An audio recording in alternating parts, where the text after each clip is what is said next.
Why Section 8? Well, two reasons. Number one, Section 8 keeps paying, right? It's a government funded program. Even during the pandemic, they kept paying me on time, where a lot of other landlords were having issues with that. And number two, they're going to pay me fair market rent. So FMR, fair market rent. So that means like some of my properties might not be in the best neighborhoods, right? And so if I were to get a cash renter in there, maybe they'll only pay like $400 or $500. But because Section 8 does it based on the fair market rate, they're going to pay me whatever the average is for that entire area. And so there's been instances where maybe a cash buyer would have only given me, a cash renter would have only given me $400, but Section 8 is paying me $1,200 because that's the fair market rent, whereas the cash rent is just based on what that demographic can afford to pay. So that's why Section 8 for me. Those are the two main reasons. And number three, I mean, I think anyone in real estate business or entrepreneurship who have a heart for it, I mean, you're going to say you love the idea of giving a family a beautiful place to stay. When I renovate my properties, I renovate them beautifully. Okay, my Section 8 properties have designer black backsplash. They have ceramic tile. I usually like to have brand new kitchens and brand new bathrooms. These are beautiful homes that I'm renting with Section 8, not some rundown shack like you might think. And that's a huge myth as well. Section 8 won't even allow a voucher recipient to live in a shack. Okay, they come through and they do an inspection. So they do an initial move-in inspection, and they'll give you the report and tell you, like, if you fail the initial inspection, they'll tell you these are the things that you need to fix to make this meet our minimum standards for our program.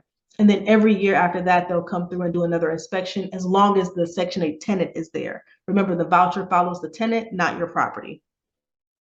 Okay, so the idea of like the slumlords and all of that with Section 8, that's not happening. There is an inspection process, and you will need to make sure that that property meets the standard for it.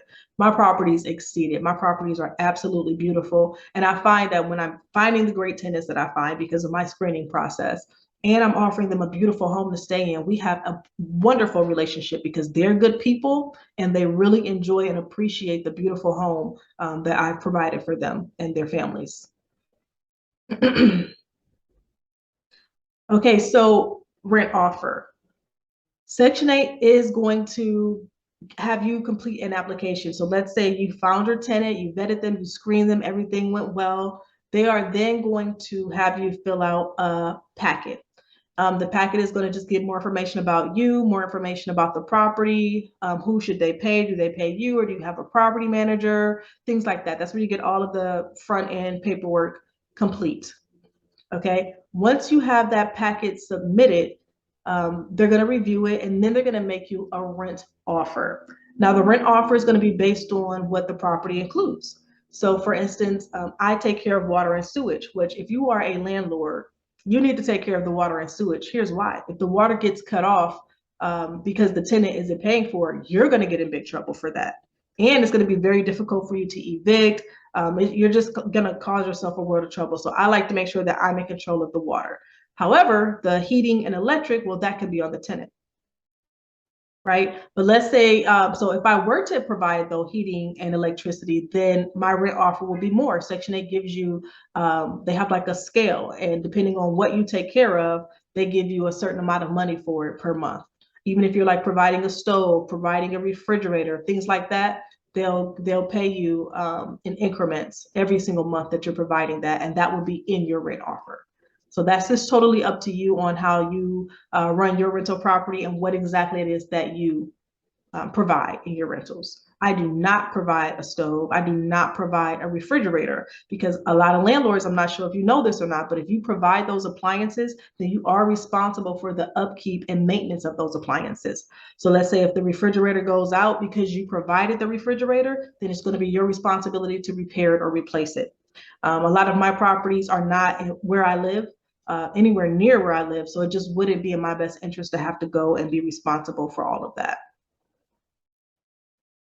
The tenant is going to be responsible for paying the deposit.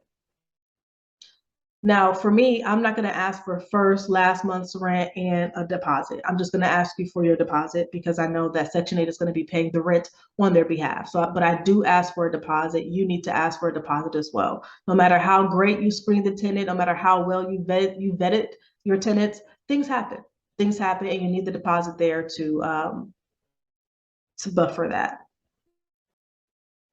Let me make sure I answered all the questions.